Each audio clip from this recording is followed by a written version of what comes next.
नमस्कार दोस्तों, आप सभी का स्वागत है स्टडी लिंक में। चैनल पे पहली बार आए तो वीडियो को पूरा देखिए और वीडियो पसंद आता है तो आप चैनल को सब्सक्राइब जरूर कर लें और अपने दोस्तों पास भी शेयर कर दें, क्योंकि पढ़ेगा इंडिया तभी तो बढ़ेगा इंडिया। तो अपने दोस्तों पास शेयर करें और चैनल पर नए हैं तो चैनल को सब्सक्राइब करने से पहले आप वीडियो को पहले पूरा देखिए। अगर आप इसका PDF चाहते हैं तो टेलीग्राम चैनल से ज्वाइन हो जाइएगा, जिसका लिंक आपको वीडियो के डिस्क्रिप्शन में मिल जाएगा, या आप टेलीग्राम चैनल में जाकर सर्च करें स्टडी लिंक PDF, वहाँ से भी जाकर आप ज्वाइन हो सकते हैं। तो आइए हम लोग सीधा वीडियो को शुरू करते हैं। और इस वीडियो में अगर किसी भी प्रकार का प्रॉब्लम होता है पढ़ाई से संबंधित और किसी भी प्रकार का समस्या आता है, मतलब इससे रिलेटेड या चैनल से रिलेटेड, तो आप हमें अवगत करें, समस्या का समाधान किया जाएगा। तो आइए हम लोग सीधा वीडियो को शुरू करते हैं। आज का जो पहला प्रश्न है, एक पूर्णिमा से दूसरे पूर्णिमा के बीच की समय अवधि कितनी होती है। आपको मालूम है कि एक मंथ में हम लोग अगर औसतन लेकर चलेंगे तो 30 से 31 दिन यानी 30 दिन लेकर चलते हैं। कितना? 30 दिन। तो अगर आप 30 दिन लेकर चलिएगा तो 15 दिन पे क्या आता है? 15 दिन पे मान लीजिए 30 दिन का है तो 15 दिन का बटा हुआ है, 15 दिन का। यानी कहने का मतलब है, एक होता है अमावस्या, एक होता है पूर्णिमा। अमावस्या कहने का मतलब है जिस रात की चंद्रमा पूर्ण रूपे दिखाई न दे उसे कहते हैं अमावस्या। क्या कहते हैं? अमावस्या में क्या होता है? चंद्रमा पूरी रूपे दिखाई नहीं देता, यानी पूर्ण रूपे चंद्रमा दिखाई नहीं देता, या आप ये भी बोल सकते हैं कि चंद्रमा दिखाई नहीं देता। और पूर्णिमा के दिन क्या होता है? चंद्रमा पूर्ण रूपे दिखाई देता है। और ये आता कितना दिनों पे है? 15 दिनों पे। यानी अगर अमावस्या है तो अमावस्या मान लीजिए कि एक से लेते, तो यानी मान लीजिए 15 तारीख अगर होता है अमावस्या, तो ये क्या हो जाएगा? 30 तारीख अगर पूर्णिमा होता है, यानी दोनों के बीच का जो गैप होता है, कितना दिनों का गैप होता है? आप ये बोल सकते हैं गैप अगर आप लीजिएगा तो 14 दिन से अधिक, यानी थोड़ी अधिक आप ले सकते हैं, क्योंकि 15 दिन का गैप तो होगा नहीं। तो क्या होता है? 15 दिन यानी 14 दिन से थोड़ी अधिक होता है गैप। किसके बीच होता है? देखिए यहाँ पे, ये मान लीजिए कि हो गया अमावस्या, ये हो गया अमावस्या और ये हो गया पूर्णिमा। ठीक है, तो ये दोनों के बीच में जो गैप होगा कितना होगा? 14 दिन से क्या होगा? थोड़ी अधिक। 14 दिन से क्या होगा? थोड़ी अधिक। तो यानी कहने का मतलब, अगर दूसरा, देखिए यहाँ पे, तो अगर मान लीजिए यहाँ पे अमावस्या पूर्णिमा के दिन अगर गैप पूछेगा तो कितना होता है? 14 दिनों से थोड़ी अधिक ले सकते हैं आप। ठीक है, तो अगर दूसरा अमावस्या आने में कितना टाइम लगेगा? जिसमें मान लीजिए यहां से फिर से अमावस्या आता है, तो यहां से जो यहां का जो गैप होगा कितना होगा? 29 दिन से, 29 दिन से क्या होगा? थोड़ा अधिक। 29 दिन से थोड़ा अधिक, थोड़ा अधिक। 29 दिन से क्या होगा? थोड़ा अधिक। यानी एक अमावस्या या एक पूर्णिमा से दूसरे पूर्णिमा को आने में कितना टाइम लगता है, यानी कितना गैप होता है? 29 दिन से थोड़ा अधिक। तो वही यहाँ प्रश्न पूछा है कि एक पूर्णिमा से दूसरी पूर्णिमा के बीच की समय अवधि कितनी होती है। तो ऑप्शन नंबर बी राइट हो जाएगा। लेकिन अगर ऑप्शन नंबर बी नहीं होता तो ऑप्शन नंबर ए हम लोग लगा सकते थे। क्या लगा सकते थे? ए लगा सकते थे। तो इसका राइट आंसर का जो ऑप्शन नंबर बी, 29 दिन से थोड़ी अधिक। और पूछेगा कि पूर्णिमा और अमावस्या के बीच गैप कितना होता, यानी समय अवधि कितना होती है, तो क्या बताइए? 14 दिनों से थोड़ी अधिक। ठीक है, देखिए आप यहाँ इमेज में आप देख लीजिए इसको, अगर आप इसमें समझिए, देखिए ये अमावस्या, अमावस्या में बताएं कि क्या होता है? चंद्रमा दिखाई नहीं देता, और पूर्णिमा में क्या होता है? चंद्रमा पूर्ण रूपे दिखाई देता है। क्या होता है? पूर्ण रूपे दिखाई देता है। और यहां से जो यहां का जो गैप होता है 14 से अधिक, और इधर भी होगा 14 से अधिक।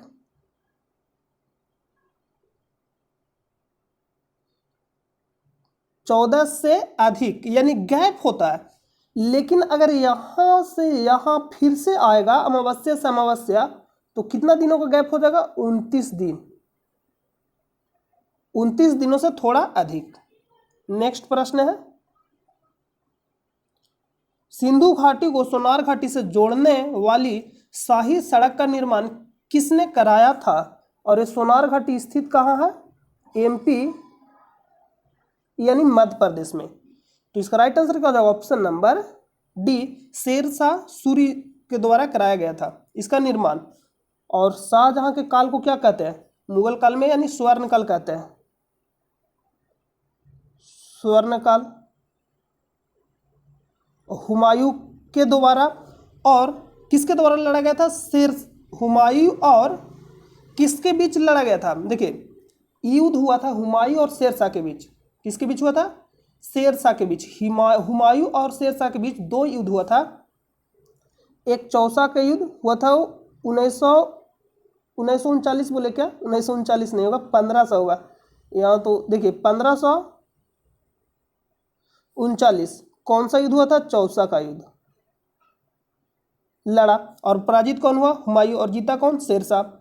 और फिर से 1540 में कौन सा युद्ध होता है? कन्नौज का युद्ध।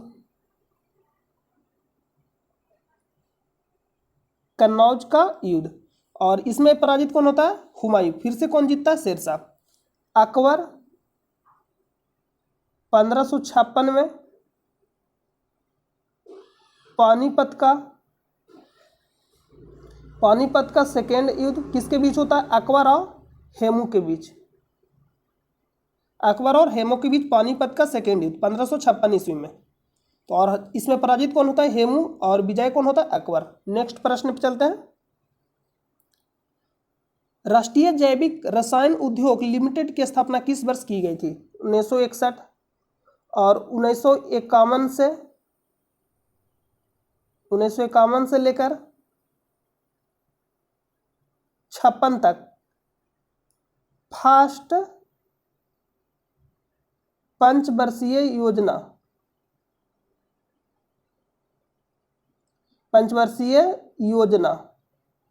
पूछेगा। प्रथम पंचवर्षीय योजना कब से कब तक चला? 1951 से लेकर 56 तक, यानी 5 वर्ष पर। और सेकेंड पूछेगा 1956 से लेकर 61 तक। और योजना अवकाश कब से कब तक रहा? तो 1966 से लेकर 1969 तक, यानी 3 वर्षों तक योजना क्या रहा? अवकाश रहा। यह भी प्रश्न पूछेगा। 1971 भारत पाक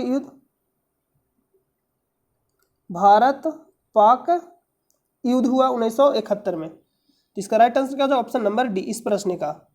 राष्ट्रीय जैविक रसायन उद्योग लिमिटेड का स्थापना कब हुआ? 1961 में। नेक्स्ट है, इनमें से किसे आधुनिक अनुवांशिकी के जनक, फादर ऑफ मॉडर्न जेनेटिक के रूप में जाना जाता है? तो इजली प्रश्न आप बना लीजिएगा इसको, ग्रेगर जॉन मेडल को। जेम्स एंड वाटसन और क्रिक। वाटसन और कौन? क्रिक। किसका मतलब डीएनए की संरचना खोज किसने किया? वाटसन और क्रिक ने। डीएनए की संरचना का खोज किसने किया? वाटसन और क्रिक ने। रॉबर्ट ब्राउन केंद्रक की खोज रॉबर्ट ब्राउन। केंद्रक की खोज किसने किया? Robert brown. और पूछेगा कोशिका की खोज, तो रॉबर्ट हुक पूछेगा कोशिका की खोज। कोशिका की खोज किसने किया? रॉबर्ट हुक ने। और कब किया था? 1665 में। और रॉबर्ट ब्राउन क्या किया? केंद्रक की खोज।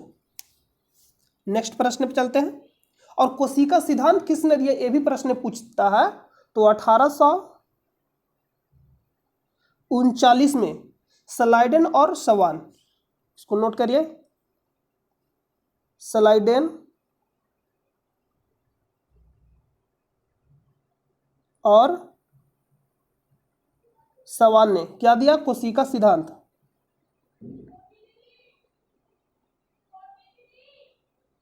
कोशिका सिद्धांत स्लाइडेन और सवान ने कब दिया? 1839 में। इसको नोट कर लीजिएगा, मोस्ट इंपोर्टेंट प्रश्न है। नेक्स्ट है, सामान्य संयुक्त राष्ट्र प्रति वर्ष किस माह में अपनी पूर्ण महासभा का आह्वान करता है? सितंबर में। सितंबर में।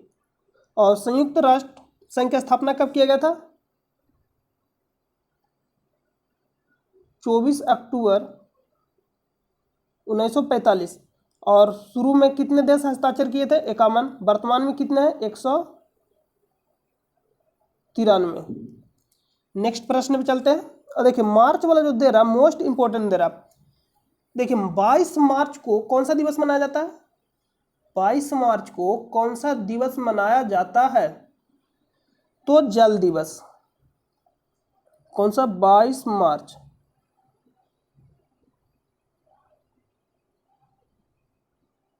जल दिवस। और 22 अप्रैल पृथ्वी दिवस। और देखिए जल दिवस कितना है? 22 का आंकड़ा 3 है। 22 मार्च है, 22 अप्रैल है और 22 मई है। 22 मार्च पूछेगा जल दिवस, 22 अप्रैल पूछेगा पृथ्वी दिवस और 22 मई पूछेगा जैव विविधता दिवस। नेक्स्ट है, निम्नलिखित में से किस ब्रिटिश नीति ने लोगों को जालियांवाला बाग अमृतसर में एकत्र होने के लिए विवश किया था? नाम क्या था? रॉलेट अधिनियम। और एक कब आया था? 1919 में। Simon commission. भारत कब आया? 1928 में। एक कब आया था? 1919। और भारत सरकार अधिनियम 1935। देखिए साइमन कमीशन बनकर तैयार कब हुआ? तो 1927 में। भारत कब आया? 1928 में। और इसी में किनका मृत्यु हो गया था? इसी में साइमन कमीशन में ही किनका मृत्यु हो गया था? ये आपको बताना है कमेंट बॉक्स में। और पिट्स इंडिया एक्ट एक कब आया? 1784 में। पिट्स इंडिया एक्ट था क्या? तो जो ब्रिटिश ईस्ट इंडिया कंपनी है उसका जो प्रशासन है ब्रिटिश सरकार का, मतलब हाथों में, मतलब ब्रिटिश सरकार में के दो, मतलब ब्रिटिश सरकार के पास चला जाए, इसलिए आया था कौन सा? पिट्स इंडिया एक्ट, मतलब अधिनियम। और एक कब आया था? 1784 में। रॉबर्ट हुक द्वारा कोशिका की खोज किस प्रकार की गई? कॉर्क का निरीक्षण करते हुए। और कब? 1665 में। और पूछेगा मृत कोशिका की खोज किया था रॉबर्ट हुक। अगर लेकिन पूछेगा जीवित कोशिका, जीवित कोशिका की खोज, तो क्या हो जाएगा? रॉबर्ट हुक और हॉक। सिर्फ आप इतना याद रखिए, रॉबर्ट हुक मतलब कौन किया था? हुक जो था मृत कोशिका का खोज किया, या कोशिका का खोज भी दे सकता है, तो हुक हो जाएगा। अगर पूछेगा जीवित कोशिका का खोज किसने किया, तो हॉक, ल्यूवेन हॉक। पूरा नाम क्या था? Leeuwenhoek. आप पूरा भी नाम लिख सकते हैं, ल्यूवेन हॉक।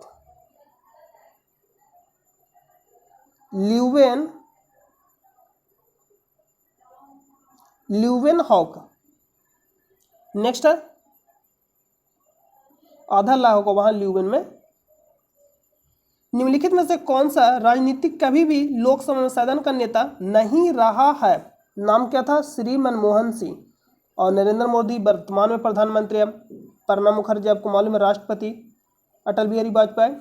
इनके जन्म दिवस पे सुशासन दिवस, सुशासन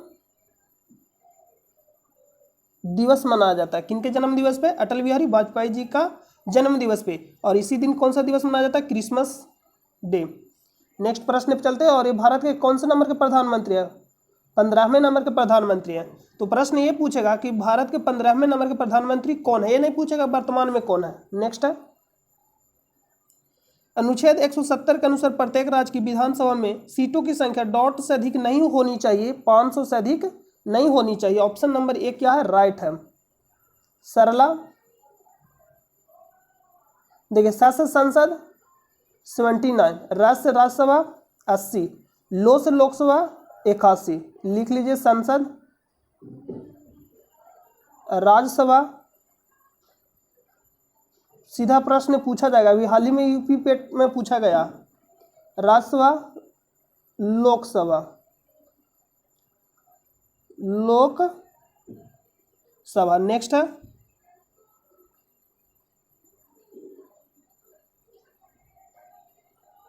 कक्षा में प्रस्तुति के लिए कौन सा सॉफ्टवेयर अधिक उपयोगी है? कक्षा में प्रस्तुति के लिए, प्रेजेंटेशन के लिए कौन सा सॉफ्टवेयर अधिक उपयोगी है? नाम क्या है? Microsoft power point. Option number क्या हो जाएगा? सी राइट हो जाएगा। फैक्ट प्रश्न है। ग्लोबल पोजिशनिंग सिस्टम कई उपग्रहों का एक नेटवर्क है जो लगभग डॉट की ऊंचाई पर पृथ्वी की परिक्रमा करते हैं। तो क्या हो जाएगा? 20,000 किलोमीटर। और भू स्थित उपग्रह कितनी ऊंचाई पे होते हैं? 36,000 किलोमीटर। 36,000 किलोमीटर भू स्थित उपग्रह पूछेगा तो कितनी ऊंचाई पे? 36,000 किलोमीटर। कितना? 36,000 किलोमीटर। 36,000 किलोमीटर। शायद यहाँ पे हम लाख लिख दिए, 3 लाख। यहाँ पे कितना होगा? 36,000 किलोमीटर। और यहाँ पे क्या होगा? 20,000 किलोमीटर। और ये भू स्थिर उपग्रह पूछेगा कितने ऊंचाई पे होते हैं? तो 36,000 किलोमीटर यहाँ पे कर लीजिए, भू स्थित उपग्रह। तो इसका राइट आंसर का, और जीपीएस का फुल फॉर्म सीधा पूछे, ग्लोबल पोजिशनिंग सिस्टम। नेक्स्ट है, किस शहर में गांधी जी को चंपारण की समस्याओं के बारे में सूचित किया गया था और वहां आने के लिए आमंत्रित किया गया था? लखनऊ। राजकुमार शुक्ल। सूचित कौन किया था? राजकुमार शुक्ल। राजकुमार शुक्ल। और चंपारण आंदोलन कब हुआ? 1917 में। और पूछेगा खेड़ा आंदोलन तो 1918। बारदौली आंदोलन 1928। और कौन सा मिल था? बारदौली आंदोलन से प्रश्न पूछता है सरदार वल्लभ भाई पटेल। और इसी आंदोलन में वल्लभ भाई पटेल को सरदार की उपाधि दिया गया था। किसके द्वारा दिया गया? यहाँ के महिलाओं के द्वारा दिया गया था। इसका राइट आंसर क्या? Option number C. नेक्स्ट है, और चंपारण आंदोलन क्यों आए थे? तिनकठिया प्रथा था, उसको समाप्त करने के लिए। तिनकठिया प्रथा कहने का मतलब है 20 कट्ठा में, मतलब एक कट्ठा में, एक बता रहा है आपको 20 कट्ठा में, यानी जिसको बोलते तिनकठिया प्रथा, यानी 20 कट्ठा में 3 कट्ठा पे खेती करना अनिवार्य था। किसका? नील का खेती। इसी को समाप्त करने के लिए कौन आए थे? गांधी जी। और बुलाकर कौन लाए थे आमंत्रित, मतलब कौन कहे थे? राजकुमार शुक्ल। हाँ, एक और प्रश्न पूछता है यहां से, एकमात्र विरोध करने वाला व्यक्ति कौन था? एनजी रंगा। एनजी रंगा विरोध किया, एकमात्र विरोधी। तो पूछेगा चंपारण आंदोलन का विरोध किसने किया? एनजी रंगा। नेक्स्ट है, निम्नलिखित में से किस राज्य में सड़क घनत्व सर्वाधिक है? केरल। और साक्षरता भी कहाँ अधिक है? केरल में। इसका राइट आंसर क्या हो? Option number C. आप केरल का तो लोकेशन देख ही रहे होंगे। कौन साइड है? पश्चिमी साइड, पश्चिमी घाट की तरफ, दक्षिण भारत में। तो नेक्स्ट प्रश्न पे चलते हैं। उत्तर प्रदेश सर्वाधिक जनसंख्या वाला राज्य है। और जो मध्य प्रदेश दे रहा था, मध्य प्रदेश दे रहा था सर्वाधिक, वहां क्या है? वन क्षेत्र है। 2011 की जनगणना के अनुसार इनमें से कौन सा भारत का सबसे अधिक आबादी वाला राज्य है? देखिए आ ही गया प्रश्न, उत्तर प्रदेश। और मध्य प्रदेश क्या हो जाएगा? सर्वाधिक वन। वन में पूछेगा सर्वाधिक मध्य प्रदेश। राजस्थान क्षेत्रफल की दृष्टि से बिहार सर्वाधिक घनत्व। राज्य में पूछेगा तो बिहार सर्वाधिक घनत्व। राज्य नोट करिए, अगर पूछेगा राज्य में किस राज्य का सर्वाधिक घनत्व है? बिहार। लेकिन पूछेगा किस राज्य केंद्र शासित प्रदेश का सर्वाधिक घनत्व है? तो क्या आंसर होगा? दिल्ली। क्या होगा? दिल्ली। और सबसे कम अरुणाचल प्रदेश। कितना घनत्व है? 17। और सबसे कम पूछेगा राज्य में तो अरुणाचल प्रदेश, या केंद्र शासित प्रदेश भी लगा तो सबसे कम किसका? अरुणाचल प्रदेश का है। कम अरुणाचल प्रदेश। नेक्स्ट है, कितना है? 17। इनमें से किस रेलवे स्टेशन को यूनेस्को के विश्व धरोहर स्थलों में शामिल किया गया है? छत्रपति शिवाजी महाराज टर्मिनल। ये कहाँ स्थित है? महाराष्ट्र में। इसको शामिल किया गया। नेक्स्ट यहाँ आप देख लीजिए, लिस्ट है उसका, आप इसको टेलीग्राम चैनल पे इसका PDF दे दिया जाएगा, वहाँ से आप पढ़ लीजिएगा। देखिए यहाँ क्या क्या दिया गया है। महान हिमालय राष्ट्रीय उद्यान, नंदा देवी और फूलों की घाटी राष्ट्रीय उद्यान, ये सब सभी जो दिया गया है, इसे सभी को क्या किया गया, शामिल किया गया। हम आपको बता दे रहे हैं जो महाराष्ट्र में अभी हम बता रहे थे। देखिए यहाँ एलिफेंटा की गुफाएं और छत्रपति शिवाजी टर्मिनल, इसको भी क्या किया गया, शामिल किया गया यूनेस्को के विश्व धरोहर स्थल में। एलोरा की गुफाएं, अजंता की गुफाएं, सीधा प्रश्न पूछेगा, एलिफेंटा गुफाएं, एलोरा की गुफाएं कहाँ स्थित है से प्रश्न पूछेगा, तो कहाँ स्थित है, महाराष्ट्र में। एलोरा पूछेगा महाराष्ट्र, अजंता पूछेगा महाराष्ट्र, एलिफेंटा पूछेगा महाराष्ट्र, तो इसको नोट कर लीजिएगा, मोस्ट इंपोर्टेंट है। तो नेक्स्ट प्रश्न पे चलते हैं।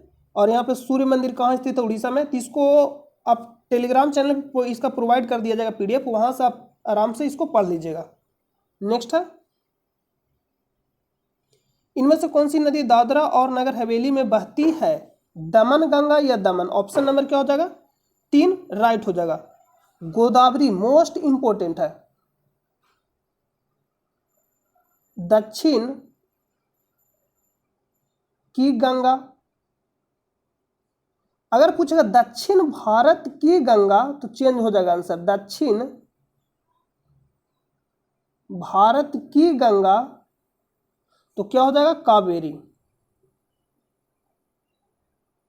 दक्षिण भारत की गंगा कावेरी, दक्षिण की गंगा गोदावरी, तो इसको नोट कर लीजिएगा, दक्षिण की गंगा कावेरी, दक्षिण भारत की गंगा, सॉरी दक्षिण की गंगा गोदावरी, दक्षिण भारत की गंगा कावेरी। ताप्ती मोस्ट इंपोर्टेंट है। ये क्या होता है, डेल्टा नहीं बनाता है। ताप्ती हो गया, नर्मदा हो गया, ये सब क्या है, डेल्टा नहीं बनाता है, या नहीं बनाती है। नेक्स्ट है, देखिए हम आपको इमेज दिखा रहे हैं, यहाँ पे आप देखिएगा, देखिए यहाँ पे है दमन गंगा, यही क्या होता है, बहती है। जो प्रश्न पूछा गया इनमें से कौन सी नदी दादरा और नगर हवेली से बहती है, ये प्रश्न रिपीट हो रहा है, तो आप इसको नोट कर लीजिएगा, फिर से प्रश्न पूछा जा सकता है। इनमें से कौन सा मानव रक्त में नहीं पाया जाता है, तो ल्यूकोसाइट पाया जाता है, लिम्फोसाइट भी पाया जाता है और मोनोसाइट भी पाया जाता है, लेकिन कॉन्ड्रोसाइट है नहीं पाया जाता। इसका राइट आंसर का जो ऑप्शन नंबर बी। नेक्स्ट है, भारत में पहली समकालिक जनगणना कब की गई थी। समकालिक देखिए, एक है 1872 और एक है 1881, और इस समय के कौन था, मेयो। किसके कार्यकाल में हुआ था, पहली जनगणना किसके कार्यकाल में हुआ, मेयो के कार्यकाल में 1872 में। लेकिन पूछेगा नियमित जनगणना, पहली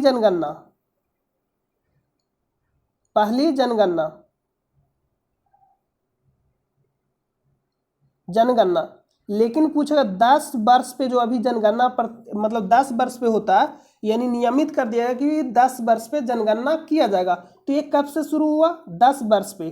जो नियमित जनगणना था ये कब से शुरू हुआ, 1881 में। जो अभी जो जनगणना होता है 10 वर्ष पे, एक कब से शुरू हुआ, 1881 में। नियमित जनगणना पूछेगा।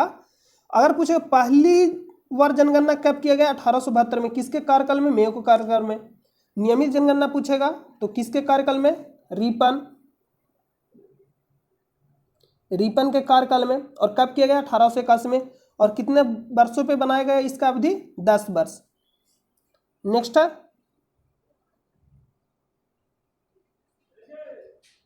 परमाणु ऊर्जा विभाग की इकाई Raja Ramanna centre for advance technology कहाँ स्थित है, इंदौर। और इंदौर कहाँ स्थित है, MP में।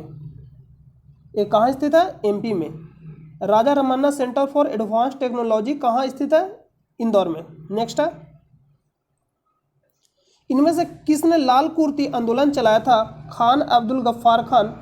तो मोस्ट इंपोर्टेंट है, JV कृपलानी प्रथम पहली क्या थी, मुख्यमंत्री। JV कृपलानी भारत की पहली महिला मुख्यमंत्री कौन थी, JV कृपलानी। और कहाँ, तो UP यानी उत्तर प्रदेश राज्य की। किसी भी राज्य के भारत में पहली महिला मुख्यमंत्री कौन थी, JV कृपलानी। कहाँ, उत्तर प्रदेश। मौलाना अबुल कलाम आजाद, ये क्या थे, भारत प्रथम स्वतंत्र भारत का प्रथम शिक्षा मंत्री और इन्हीं के जन्म दिवस पे कौन सा दिवस मनाया जाता है? 11 नवंबर, शिक्षा दिवस। देखिए, शिक्षक दिवस अलग है और शिक्षा दिवस अलग है। शिक्षक दिवस पूछेगा तो भारत के प्रथम उपराष्ट्रपति डॉक्टर सर्वपल्ली राधाकृष्णन जी के जन्म दिवस पे मनाया जाता है शिक्षक दिवस 5 सितंबर। इसमें कंफ्यूज नहीं करिएगा, शिक्षक दिवस पूछेगा 5 सितंबर और शिक्षा दिवस पूछेगा 11 नवंबर। मौलाना अब्दुल कलाम आजाद जी का जन्म दिवस पे मनाया जाता है। और एक क्या थे? स्वतंत्र भारत के प्रथम शिक्षा मंत्री। तो नेक्स्ट प्रश्न पे चलते हैं।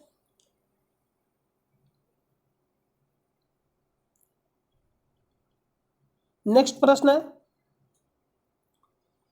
भारत ने साइरस रिएक्टर की स्थापना किस स्थान पर की है? ट्रोम्बे, मुंबई। ये कहाँ स्थित है? महाराष्ट्र में। तो आप समझिए होंगे, ट्रोम्बे, मुंबई। तो इसको नोट कर। जादूगोड़ा मोस्ट इंपोर्टेंट है, सीधा प्रश्न पूछेगा। जादूगोड़ा कहाँ स्थित है?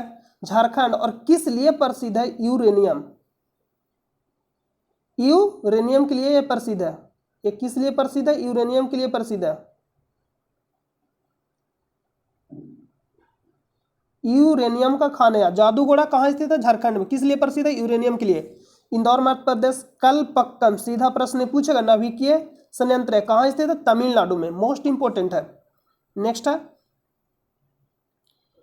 पानी की कमी के कारण कोशिका के संकुचित होकर कोशिका भित्ति से अलग होने की प्रक्रिया को क्या कहा जाता है? प्लाज्मोलाइसिस। क्या कहा जाता है? प्लाज्मोलाइसिस कहा जाता है। इसको क्या कहा जाता है? प्लाज्मोलाइसिस। सालतोरो कांगरी चोटी इनमें से किस सीमा पर स्थित है? तो भारत पाकिस्तान की सीमा पर स्थित है। अभी आपको मैप में बता रहे हैं ये कहाँ स्थित है? भारत पाकिस्तान की सीमा पे स्थित है। देखिए यहां आप देख सकते हैं, इसमें ये जो आप देख रहे हैं सालतोरो रेंज, इसी में स्थित कौन सा चोटी है? सालतोरो चोटी। इसको नोट कर लीजिएगा। और ये कौन सा साइड स्थित है? ऊपर में जब आप जाइएगा, जो काराकोरम जो श्रेणी है वहां पे आप जाइएगा, तो जहां पे कौन सा ग्लेशियर है? सियाचिन ग्लेशियर, वहां पे स्थित। ये देखिए, ये जो आप देख रहे हैं ए वाला, देखिए नोट, ये जो आप देख रहे हैं ए रेंज क्या है? सालतोरो रेंज। तो ये स्थित कहाँ है? भारत और पाकिस्तान सीमा पे स्थित है सालतोरो कांगरी चोटी। नेक्स्ट है, लेह मनाली राजमार्ग का निर्माण एवं रखरखाव किस एजेंसी द्वारा किया जाता है? सीमा सड़क संगठन, जिसको बोलते हैं BRO, बॉर्डर रोड ऑर्गेनाइजेशन। और स्थापना कब हुआ? 1960 में। स्थापना कब हुआ था? 1960 में। और मुख्यालय कहाँ? नई दिल्ली। हेडक्वार्टर कहाँ? नई दिल्ली। इसका राइट आंसर क्या? Option number D. नेक्स्ट प्रश्न पे चलते हैं। तो नेक्स्ट प्रश्न समाप्त हो गया। तो हम उम्मीद करते हैं कि आपको यह वीडियो बहुत ही अच्छा लगा होगा। और चैनल पे नए तो आप चैनल को सब्सक्राइब जरूर कर लें और अपने दोस्तों के पास भी शेयर करें, क्योंकि जब तक आप शेयर नहीं करिएगा तब तक पढ़ेगा नहीं इंडिया, और जब तक पढ़ेगा नहीं इंडिया तब तक बढ़ेगा नहीं इंडिया। तो पढ़ेगा इंडिया और बढ़ेगा इंडिया। तो आप शेयर इसको जरूर कर दें। और टेलीग्राम चैनल से आप ज्वाइन जाकर जरूर हो जाइएगा। वहाँ इसका PDF दे दिया जाता है। जो भी वर्तमान में पेपर होता है उसका ऑफिशियल पेपर वहाँ प्रोवाइड किया जाता है। अब जो भी हम इसको यहाँ लिखा है उसका PDF वहाँ दे दिया जाता है, वहाँ से आप नोट कर लीजिएगा। और इससे संबंधित किसी प्रकार का प्रॉब्लम आता है तो आप हमें अवगत करें, उसका समाधान किया जाएगा। तो हम लोग मिलते हैं नेक्स्ट वीडियो में। तब तक के लिए नमस्कार।